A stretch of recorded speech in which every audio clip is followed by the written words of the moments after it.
How do you feel today, sir? I'm good. I'm very good. How about you? Well, it is a bit nerve-wracking sometimes, but today has been interesting, to say the least. Yeah. Today, I saw my cat catching a bat today. So architecture is not just building a wall and a roof. It's also what is your front yard look like. Aesthetics is always parts of architecture indeed.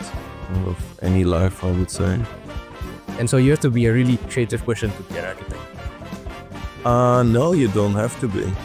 No, you can also be a very scientific person or a very calculative person. Anyone can be an architect. Yes, anyone can be an architect, but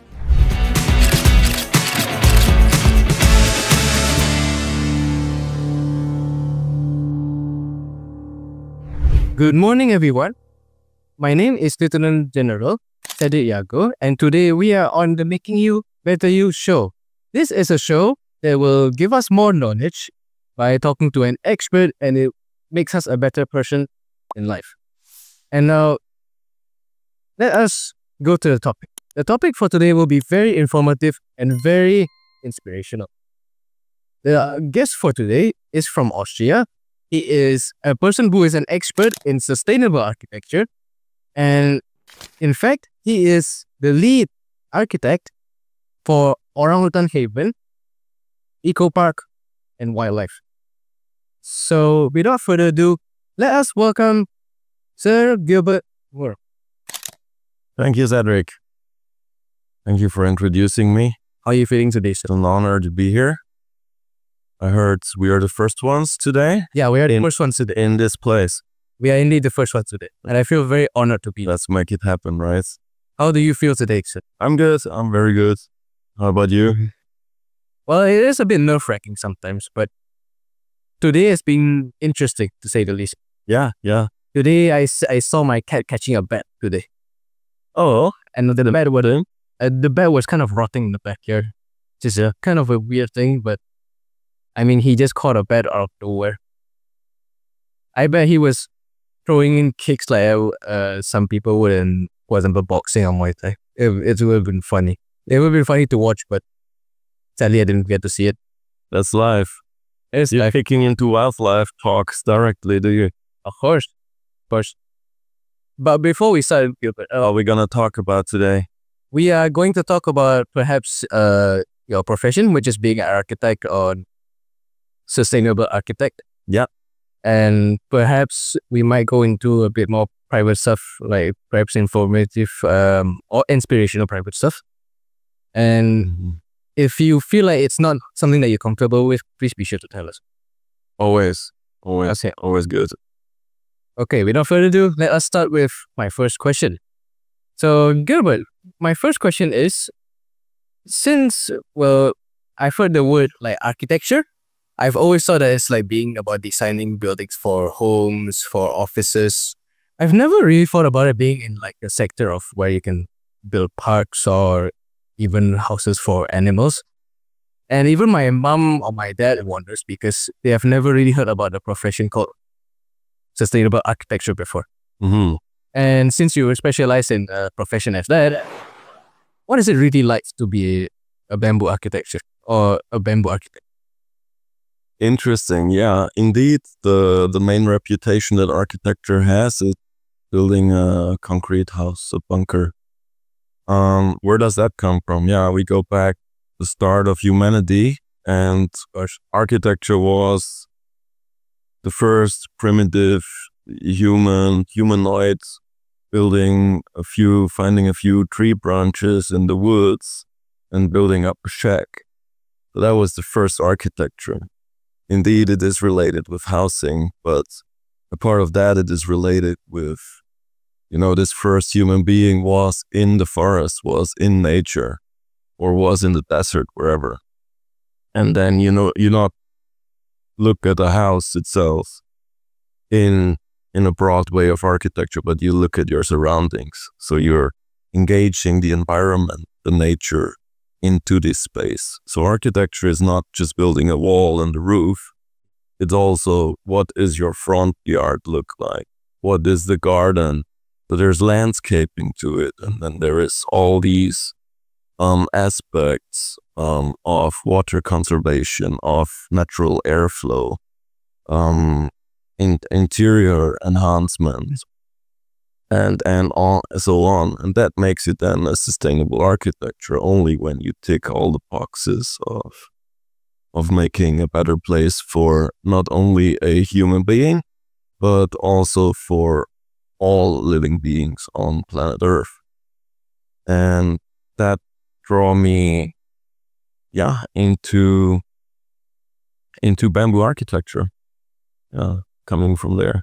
So essentially, sustainable architecture doesn't just cover like walls or just the roof of a house, but it covers entire aspects of You got it. entire landscape. It covers like a backyard. It covers like even covers animals too, doesn't it?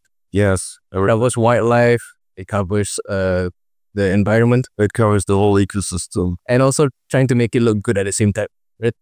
Aesthetics is always parts of Architecture. architecture, indeed, and of any life, I would say.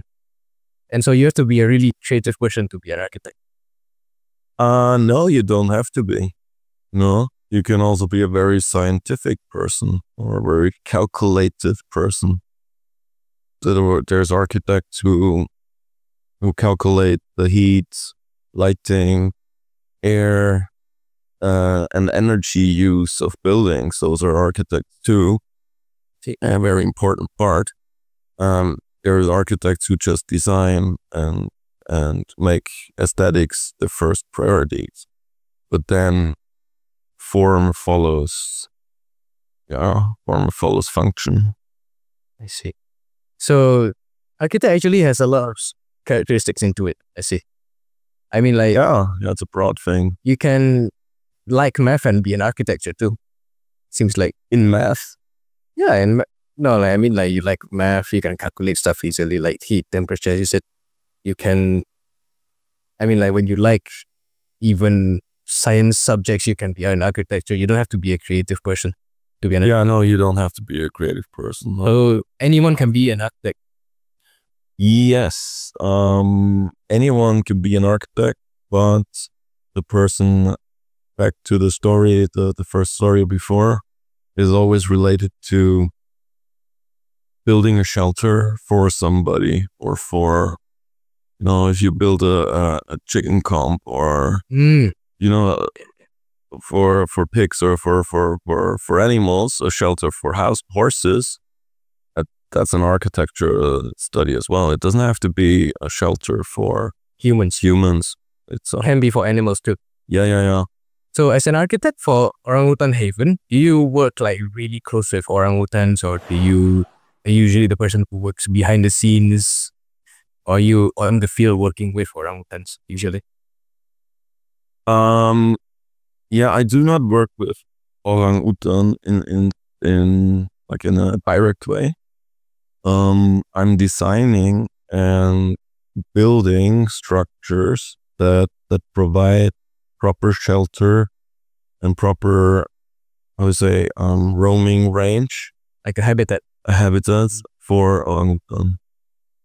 So you can simplify that by saying that you kind of build the houses for the orangutans. Simplified, and their habitat, yeah. Are the orangutans in Orangutan Haven like generally happy? Actually? Yeah, I would say so. We just started, like, those are unreleasable animals. They come from a conflict background. They got hurt really badly. Some of them are blind because they got shot. See. And other bad news there. And these animals are there in our sanctuary because they cannot be released into the wild anymore. And so we built a space for them that is as much natural as it would be in the wild. And that's where they can spend their rest of their days without being annoyed by humans again. So A comfortable zone. So would you say that they are endangered? I suppose. Those individuals that we have, they are not endangered anymore, but orangutan as a species, they are critically endangered. Okay. Mm. See. Yeah. So you provide the houses for the orangutans who have received too much pain. Let's say. Yeah, we provide not the houses actually. The house is just how to say, a place to retreat. Ah. So do you usually work They live on an island. Ah, okay. Mm-hmm. So do you usually work alone or do you work like with an entire team usually for, let's say, designing the architect? Oh, I have a whole team. So yeah, back to your question, maybe I am in the back of the scene a little bit. Yeah. I'm leading the architecture and the construction purposes on site. So I'm overseeing and involved in getting directions and training carpenters at the same time, having So like a manager. Yeah, I'm a manager. Yeah.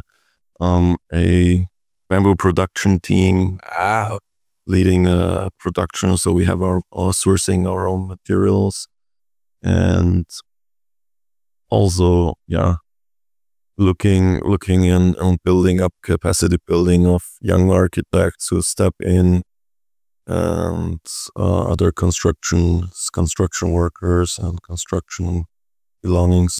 see. Mm. So as the manager, you have to see a lot of sectors, not just the aspect of designing for houses or, well, the entire park itself, but you have to also look at bamboo sectors, bamboo production sectors. You have to look at other sectors too. That's actually what makes my job interesting. Oh, really? Yeah, that's why after so many years here in Medan, maybe it still caught me. I'm still here because I'm not just doing design, or I'm not just doing construction. I'm also doing material preparation, getting their materials ready while designing or overlooking the designs, and then building it up. So it's a whole circle, a whole thing from zero to hero. I see. So even my friends say that being an architecture is their dream and they feel like it's not a really hard profession. I feel like it's not that true anymore, since you have to really see all aspects. Because you cannot just be building a wall and calling that architecture. You have to look at all aspects like the ground, the landscape, even the environment around us, right? Yeah, you can build a wall, but I would call it bad architecture. It's just a wall. It will not protect you from really anything. No. There's a protection wall. It's not a good architecture at all.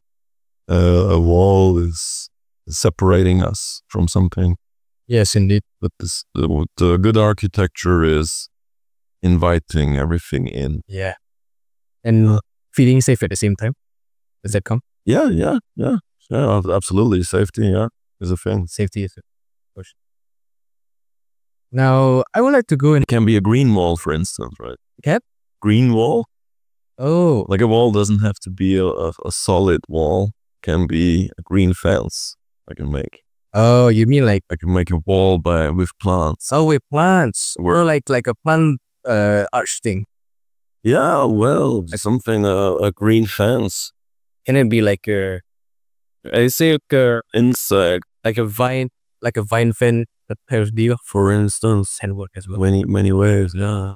So it also brings a lot of creativity into the aspects as well. And there's a lot of stuff that you can put into detail of architecture, since, well, you can use plants. Yeah, you have a whole range of materials. It's never that easy. But yeah, that makes it interesting, yeah. Are the materials that you use like sometimes short of stock? Because, I mean, there's a lot of plants over here. I mean, does it regularly go out of stock, or is it really hard to get? Materials, yes. Like, okay, we are sitting here in Medan. There's always troubles to get certain materials. So we have to find a way around it and also build more locally, which is, of course, our main goal, to source as local as possible. use materials that are not further away than 50 kilometers in a range of that, to reduce energy and logistics, to reduce energy on buildings, materials, etc., etc. It also kind of lowers carbon emissions, doesn't it? Yeah, loads. Yeah. It reduces a lot. So essentially, it helped the climate change too. Yeah. You say so. Yeah, that's the main goal. Yeah. No, we always look at, okay, sometimes it's like basic building materials for putting drainage pipes in. Like the other day, we were just looking into getting geopipes. Geopipes are like perforated pipes that you lay into the ground.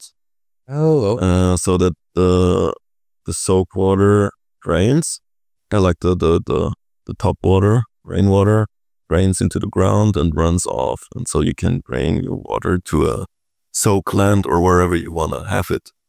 Something very basic is not available here in Medan, so we would have to order it from Jakarta or anywhere else. Like, okay, what we do? No, it's not like what's supposed to be. So we do build our own pipes. We use materials that are available here, and we'll drill holes into that and find our ways around. It's always a bit, it's the challenge. Yeah. I can see that it's a challenge. I mean, like, seeing as how some materials cannot be got like here in Medan. I mean, do you have an example of one materials that you cannot really retrieve in Medan? That you cannot achieve in Medan? Can you the material that you cannot retrieve in Medan? Oh, okay. A material that you cannot retrieve. I think cotton. Oh, really? Yeah. Okay. What are those really used for? Cotton, steel is one of the materials that would give a like nice aesthetics, and that is like corrugated, not corrugated. Iron that is already rusty, right? Yeah. So it's something that is just not here, and you don't see it in any building. Yeah.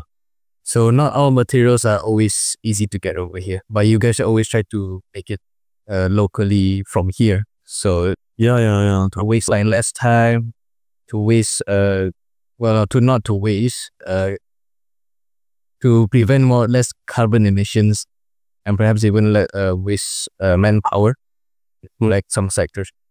Yeah. I suppose so. Well, how long ago did you actually like come to Orangutan Haven? Good question. Yeah, I arrived 8 years ago. 8 years ago? Yeah, I moved from Bali to Medan in 2017. 2017. Yeah, I'm here in Indonesia since 2012. Oh, wow. I was not a child back then. I was a tiny kid. Yeah. I still had mushroom hair on, I remember. You had mushroom hair? Like curly hair, or was this mushroom hair? Like, you know, those mushrooms with like very curved, I wouldn't say shell, it's more like bismuth. Like, yeah. The beetles look? Yeah. Those kinds. My mom thought those were like very, very cute to have. Especially I was like a tiny kid back then. Yeah. And like, seeing as how mushroom hair can be cute on kids, I think I can kind of agree that it's kind of funny. Yeah, when I saw my old pictures, I was like, oh my, I do not like this hair. And I was always constantly complaining to my mom that, oh, I do not want this haircut, mom, can I get a new one? Yeah, I want it cut shorter because I feel like it's always the teachers who like me more than the students. That's good. And it's kind of funny because I was still a little kid back then, and she was like, now you look very handsome in this form of haircut. I can imagine that, yeah. And back when I was a child, my grandma would always, sometimes she would take like a bucket, put it in my head, and just cut the head. or maybe a bowl, like a bowl. Yeah. It's a bowl cut. Yeah, exactly. Yeah, Mangkok. I mean, like, what was your experience with hair like that? I never had the mushroom hair, but I always switch from short to long. If I let it grow, then I cut it back to short, and then I let it grow again. So I just have to go to the hairdresser once in a year. Once in a year? Wow. I have to go there like once every... Efficiency, you know. I go there once every month because my hair grows so fast. Yeah. I just cut this like let's say a few days ago. And like my hair before I cut it was long. Like I permed my hair and everything was long. Okay. You know the Korean designs of like hair? Yeah, I got the idea. Perm. Army style, right? What is it? Short on the side, long on the top. It's like mushroom hair, but it's not, it's like more towards the front. Yeah, I gotcha. So they permed it, they kind of did aesthetics to it. I'm not sure what they did. And then they made the hair kind of brown. Just a bit weird, but I quite like it. And when they cut my hair, I feel like, wow, I can feel the breeze through my hair. And it has been, well, a long time since I've had a hair like this. Yeah. Because on my Instagram, you can kind of see like when I go out, it's always long hair. Oh yeah. Because I've been quite used to it as a kid. Yeah, I've been quite long. But that's a point where my hair was short because I kind of hated mushroom hair. But then when I saw that long hair can be actually kind of good, I switched back to the long hair. You had long hair before? Yeah, of course. How long? Ooh, that was a like long, like shoulder long, or no, not like shoulder long. I would say it's over here we consider long as until the eyebrows. That's already long. That's already long. Okay, yeah. Because in school we're not allowed to have extremely long hair. Oh really? Yeah. That's a rule? That's a rule, yeah. Because in our schools, the limit for the hair can be only until 10 centimeters or 5 centimeters. Wow. Like it's very short. Especially in my old school, I had to literally cut my hair to 5 centimeters. Oh wow, that's quite Orwellian. Yeah. How about in Austria? Is it like, is there a rule like that? No, that would go against the constitution. Oh, I see. So over here it's like, we are just, the teachers and also the government here is scared that the students will have a hard time studying since they do not tie their hair over here. They just cut it short. Yeah. And that's why there's a joke where if you have long hair, just tie your hair. And it's like, when we see tied hair over here, it's always correlates to women. Yeah. If we tie our own hair, it feels like a lot of the traditional parents would not like it because they would feel like it's kind of violating their own like family cultures or traditions. Gotcha. Since the traditional parents are a bit more less open-minded on a few things like let's say long hair on boys, or instead they like short hair on boys. It's the same thing as the government or teachers over here. So a lot of them prefer short hair because they think it's more practical. But a lot of people also think that short hair is better because long hair can go against traditional standards. Yeah, I see. Quite uniform. Yeah, that's what I always try. Okay, maybe if I bring a sample or an example from architecture in here, putting the hair story into architecture, since you're always trying to not make anything uniform, and every architect, every individual as human is different. And so we try also to design according to each individual. So if one individual has long hair, the other one has no hair, and all these forms in between, that is also the design for the building then, right? So we don't want to have uniform concrete boxes that are all square and the same roof on top of it and the same style. It is like, it's creative. It needs to be part of a world that is diverse and not uniform. If it's a uniform world, it can be, I would say it can be less innovative sometimes. it is less creative, it is less innovative, and it makes us It can be a bit more boring. lemmings. Yeah. It might seem a bit lifeless in a sense. Agree. And with a world where you can actually experiment with different ideas, I feel like it will be more creative. But again, bringing out, let's say, bad ideas, I wouldn't say it's a good thing at the same time. Yeah. So I would say that it wouldn't be good to put out too much freedom. Too much freedom. Like too much, how do I say this? Since all of us wants like our own type of style. Yeah. Like let's say if a style is really like offensive, Mm. I feel like we shouldn't like kind of put that out, since it's something that's, let's say, towards bad towards other people, or just generally bad towards like the messages that we have shared today. Yeah, I can see that. That's a long debate though. It's a long, But it's a long one. yeah, it will make it harder for the rulers if everyone has freedom, and certain rules need to be applied indeed. To show directions and guidelines. Sure. But that's like, yeah, basic, right? You need to in the building you need certain aspects that are always the same. You need a floor that is not wet. Yeah. You need to keep your feet dry. You need to keep your head dry. So you need to install a roof that keeps you dry. Then also for society, there are certain ways and certain directions that we all have to follow and to be led by. But then it's always a question of where's the freedom to be cut, and how free can we roam? Yeah. Free range chickens, Free range cities. It's like, yeah. I mean, talking about chickens, do you eat like, let's say, meat, or are you vegetarian? No, I'm an animal lover. Ah, okay. Yeah. Yeah. I wouldn't. You can call me an environmentalist. Okay. So I think that the answer to your question. I understand.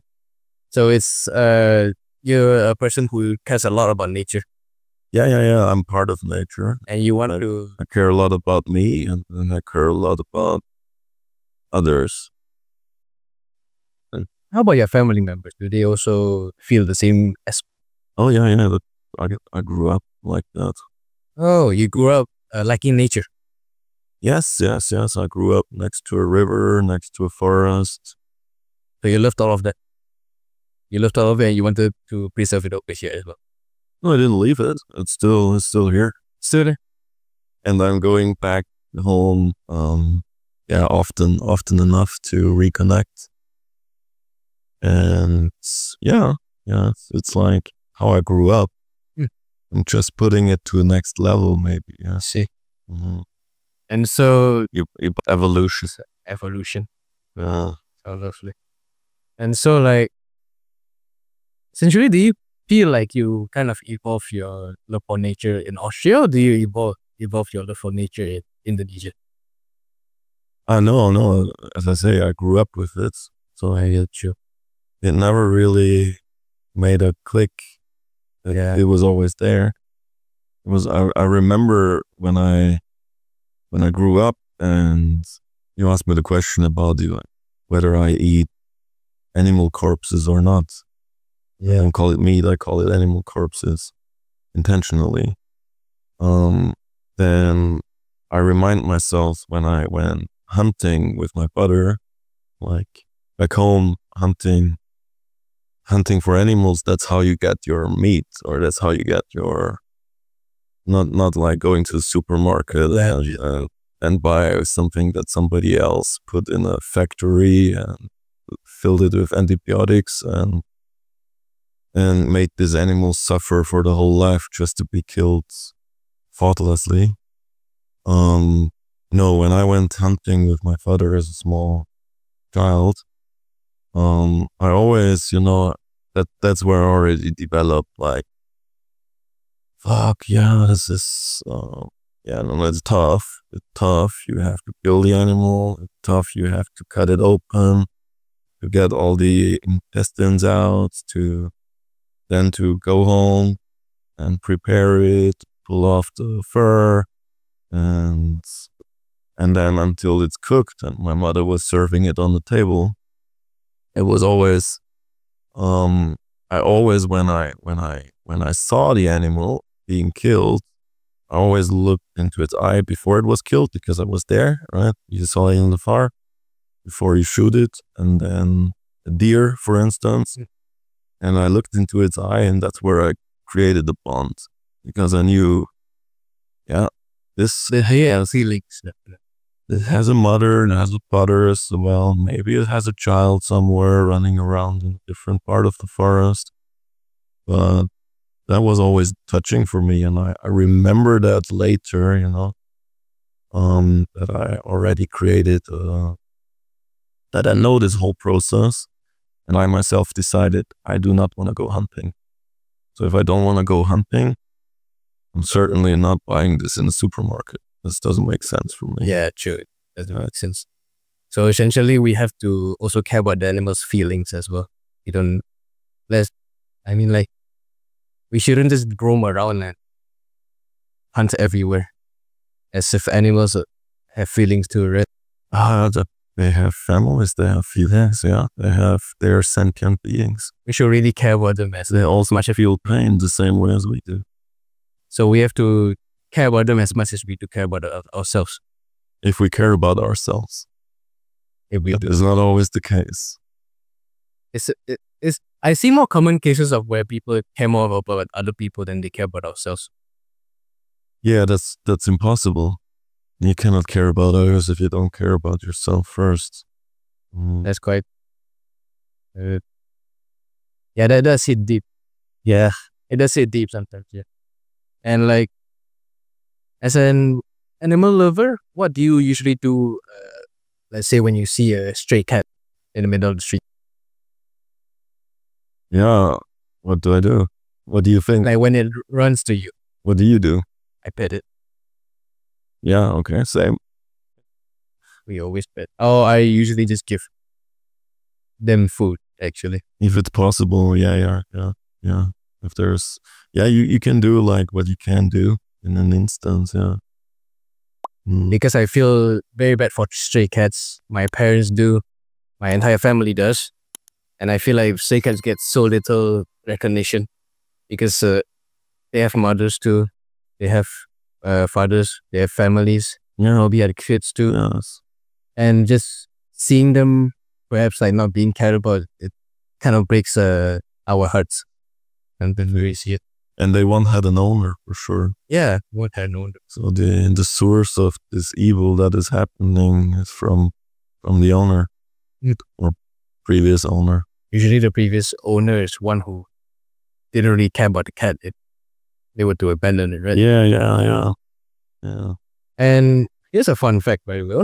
One of my biggest cats, and also one of my, let's say, first cats. He's on my Instagram profile right now. Yeah. He did pass away like last 2 years ago, I believe. And he was a stray cat himself. Okay. He was, I think he was abandoned by his old owners because, well, he did not look like a native to Indonesian cats. Instead, he looked more like a European cat that's being lost in the middle of Medan. And so when my uncle saw it, he contacted my mom because my mom was very happy to have, known that her brother has found a really big cat in the middle of Medan. And we felt bad for the cat. And we brought the cat in. Even though the cat was scared, the cat wanted to kind of claw everyone since he was very scared. We still gave him food because we felt really bad. The cat was in a really bad condition. He had like fungus everywhere. But we managed to live with him for around 3 years. We got really close to him. He was like a best friend to us. And he's a part of the family. And he's a part of her. Okay. He's a good cat. I wouldn't even say that he's a really large part of my life. Yeah. He's a large part of my life. because he's He's a deep bond. as a bond, and I miss him.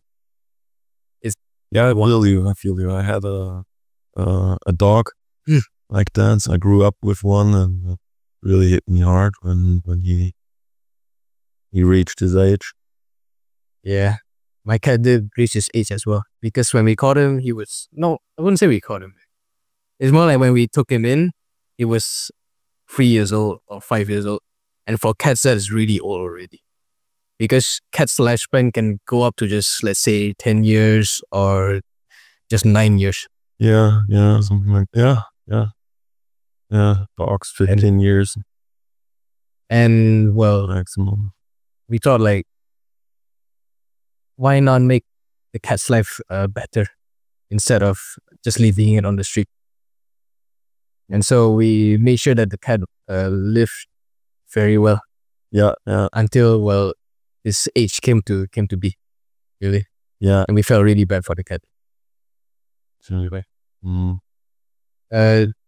Yeah. So if you were like your old past self, or if you were like my age, what would you say to that person? Like, what would you say to your past self? Oh, okay. Interesting. What would I say to myself? The same thing actually that I say to myself now as well. Just live every day as it would be your last day. Just do what you want to do without holding back, without paying too much attention of, I don't know, of what society is telling you to do or what others tell you to do. I would always make the same decisions as I made back then. I would say to myself, remember that time really well, because it was very, very good. So live your life. Yeah. Follow your passion. Fully, yeah, follow your passion. Yes, exactly. And develop your individuality. So if you have a message to our young audiences, what would you say to them? That would be the message, yeah. I think that would be the message, like, yeah, do what you can do what it is to be and to develop yourself without being forced into any direction.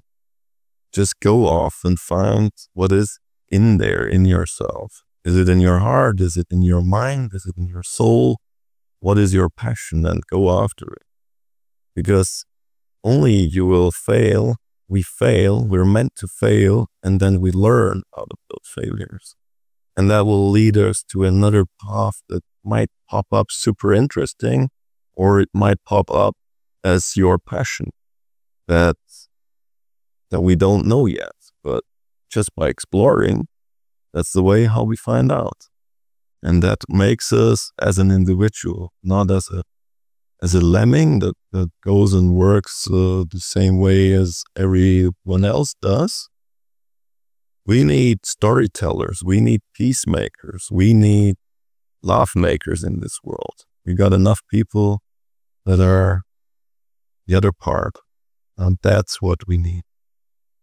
That's my message to the world. And Thank you, sir. thank you everyone who's listening today. Thank you, sir, for the message, and thank you for your time. Yeah, you very well. On the show. Thank you, Cedric. And it's a big honor to be here sitting with sir over here. Yeah, and you were a great host. Well done, I have to say. Honored. You're very honored. And this is the Making You Better You podcast. And this is Sir Gilbert Muro, and I am Lieutenant General Cedric Yago. I hope that everyone has had a fun time listening, and I am sorry for any inconvenience that has happened. Without further ado, let us conclude our show by saying, SMA1, Making You Better You.